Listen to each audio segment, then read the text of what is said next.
దైవజనులు ఇద్దరికీ వందనాలు. కూడి వచ్చిన మీరందరికీ నా వందనాలు. నా సాక్ష్యం ఏమిటంటే, ఫస్ట్ దేవుణ్ణి తెలుసుకుంది మా అత్తగారు వాళ్ళ ద్వారా తెలుసుకున్నాం మేము, అన్నయ్య వాళ్ళు మేము. తర్వాత ఏంటంటే జాషువా బ్రదర్ గారు మా దగ్గరికి వచ్చి, అదే అన్నయ్య వాళ్ళ మా వదిన మా అన్నయ్య ఉన్నారు, అయితే ఒకసారి చూశారనమాట. చూసి నాకు ఫోన్ చేసి మా వదిన చెప్పింది, జాషువా బ్రదర్ గారు ఇట్లా ప్రార్థన చేస్తారు, థ్యాంక్ యూ జీసస్ అలా అని, అట్లా చేస్తే గొప్ప గొప్ప కార్యాలు జరుగుతున్నాయి అని చెప్పారు. అయితే నువ్వు కూడా చెయ్యక్క, మన విషయాల్లో గొప్ప కార్యం చేస్తాడు కదా దేవుడు, అట్లా చెయ్యి, మనం ఎప్పుడూ అడుక్కునే వారంగా ఉంటున్నాం కదా, ఇలా థ్యాంక్ యూ జీసస్ చెప్తే దేవుడు గొప్ప కార్యాలు చేస్తాడు కదా అని చెప్తే, సరేలే అనేదాన్ని కానీ చేసేదాన్ని కాదు, నాకు వచ్చేది కాదు. ఎందుకంటే ఎప్పుడు దేవుడి దగ్గర ఉండేదాన్ని, నాకు సమయం దొరికినప్పుడల్లా దేవుడితోనే గడిపేదాన్ని. ఎందుకంటే నాకు అలాంటి బాధలు ఉన్నాయి కాబట్టి గడిపేదాన్ని ఎక్కువ శాతం. అయితే సరేలేని చెప్పి మొన్న మధ్య మా బాబు విషయంలో చాలా ఇబ్బందులు వచ్చినాయి, చాలా ప్రాబ్లం. ఎందుకంటే చెప్పలేను అది ఇప్పుడు, తర్వాత అది గొప్ప సాక్ష్యంగా చెప్తా నేను.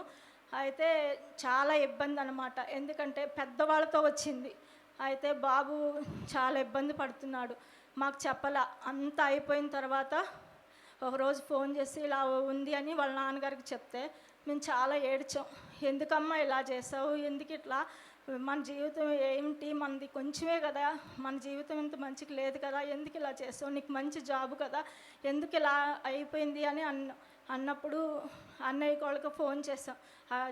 చేస్తే ప్రార్థన చేద్దాం, థ్యాంక్ యూ జీసస్ చెప్పుకుందాము, దేవుడు సహాయం చేస్తాడని చెప్పారు. చెప్పినప్పుడు సరేలే అని అన్న తర్వాత చాలా ఏడ్చాము. ఏడిస్తే జాషువా బ్రదర్ గారు, ఎందుకు ఏడుస్తారు, ఏడవకూడదు, థ్యాంక్ యూ జీసస్ నవ్వుతూ చెప్పండి, ఆ సమస్య పోతుంది, సమాధి చేయబడుద్ది అని చెప్పారు. అది నాకు గుర్తుకొచ్చింది, సమస్యలన్నీ సమస్య పోతాయి, సమాధి చేయబడతాయి కదా, మనం ఎందుకు ఏడవాలని చెప్పి, దేవా నాకు మా బాబుకి జాబ్ కూడా తీసేశారు. ఎందుకంటే వాళ్ళు పెద్దోళ్ళు అయి ఉండి వాళ్ళు ఇట్లా జాబు తీసేశారు.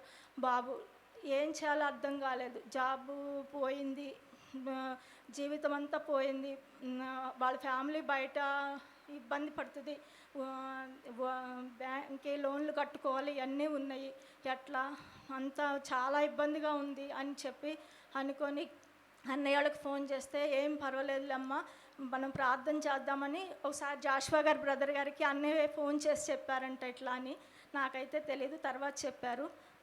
చెప్పిన తర్వాత జాషువా బ్రదర్ గారు, మీరేమనుకోద్దు, థ్యాంక్ యూ జీసస్, ఆ సమస్యలన్నీ పోయినందుకు థ్యాంక్ యూ జీసస్ అని చెప్పుకోండి అని చెప్పారంట. అన్నయ్య నాకు ఫోన్ చేసి చెప్పారు, వదినాను అన్నయ్య ఇద్దరు నాకు బాగా ఫోన్ చేసి చెప్తూ ఉంటారు ఇట్లాంటివన్నీ.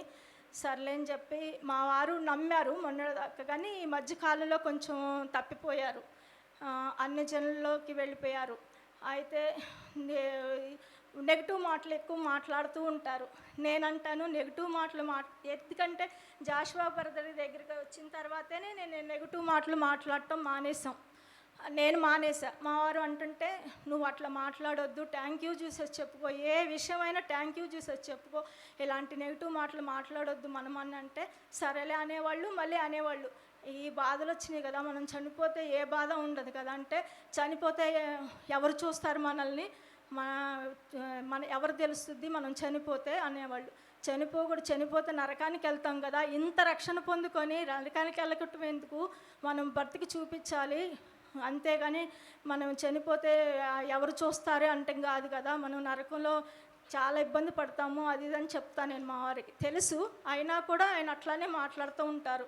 అయితే నేను అట్లా కాదు, ఇట్లా థ్యాంక్ యూ జీసస్ చెప్పుకో ప్రతిదీ అని చెప్తా ఉంటా. అన్న తర్వాత బాబుది జాబ్ పోయిన తర్వాత ఏం చేయాలో అర్థం కాల మాకెవరికి. అయితే నేను అనుకున్నాను, ఒకే మాట అనుకున్నా, దేవా నేను 3:30కి పొద్దున్నే నీ సన్నిధిలోకి వస్తా, ప్రతిరోజు వస్తా, నాకు ఎంత బాధ ఉన్నా ఏదున్నా నీ సన్నిధి బట్టి వదిలిపెట్టను 3:30. ఎందుకంటే 3:30కి మనల్ని ఎవ్వరు కదిలీరు, ఎవ్వరు ఏమి కదిలీరు, మనం లెగుస్తూనే మనకి ఇది. మిగతా మధ్యాహ్నం కానీ సాయంత్రం కానీ మనల్ని ఎవరో ఒకళ్ళు కదిలిస్తారు, ఎవరో ఒకళ్ళు వస్తారు, పక్కకి తప్పిస్తారు.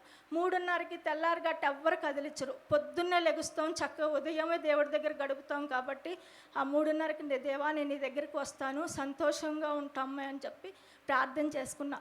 అదే కాదు, జాషువా గారు బ్రదర్ గారు 10 నిమిషాలు శక్తివంత ప్రార్థన చేస్తారు కదా. అప్పుడు నాకు ఈ జాబ్ వస్తే బాబుకి శక్తివంత ప్రార్థనలో నేను ఆ 10 నిమిషాలు అందరి కోసం చేస్తాను. నేను నా కోసం నేను చేసుకోను ప్రభువా, అందరి కోసం చేస్తా. 10 నిమిషాలు ఏంటి, పావుగంట ఏంటి, నేను అందరి కోసం చేస్తాను.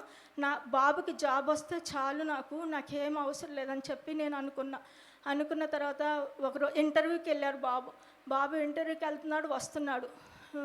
ఎవరి కాళ్ళు సరే అంటున్నారు, వస్తున్నారు. మొన్న ఈ మధ్య మళ్ళీ బాబుకి ఇంటర్వ్యూ వచ్చినప్పుడు వెళ్తే ఓకే చేశాడు. 19వ తారీఖున జాయిన్ అవ్వండి అని చెప్పారు.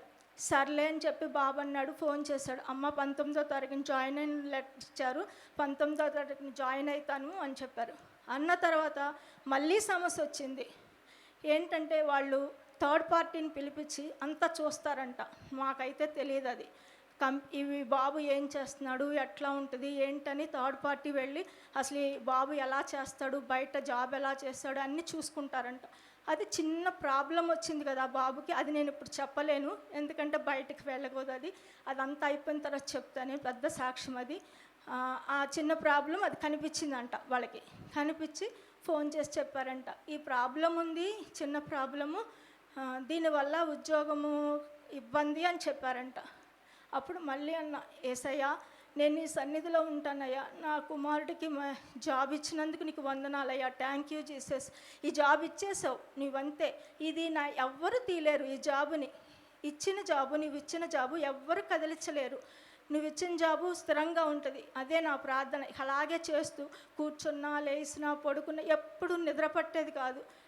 లెగిసి ప్రార్థన చేసుకుంటానే ఉండేదాన్ని. మా వారు అనేవాళ్ళు, ఎప్పుడు ప్రార్థనలోనే ఉంటావా నువ్వు అసలు అనేవాళ్ళు.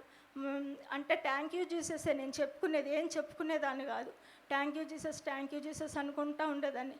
అయితే మొన్న ఫోన్ చేసి 14వ తారీఖున వాళ్ళు ఫోన్ చేసి జాయిన్ అవ్వమని చెప్పారు. 19వ తారీఖున జాయిన్ అన్న వాళ్ళు ముందే 4 రోజుల ముందే ఫోన్ చేసి జాయిన్ అవ్వమని చెప్పారు. దేవునికే వందనాలు, థ్యాంక్ యూ జీసస్. అలాగే ఎమ్మటినే బొంబాయి కూడా పంపించారు బాబుని ఫ్లైట్లో. ఇప్పుడు బొంబాయిలోనే ఉన్నాడు, వాళ్ళు మీటింగ్లో ఉన్నారు. దేవుడికి వందనాలు. ఇది ఎంత గొప్ప సాక్ష్యం అంటే అది నేను చెప్పలేను, కానీ తర్వాత పెద్ద సాక్ష్యంగా నేను చెప్తాను. దేవునికి వందనాలు.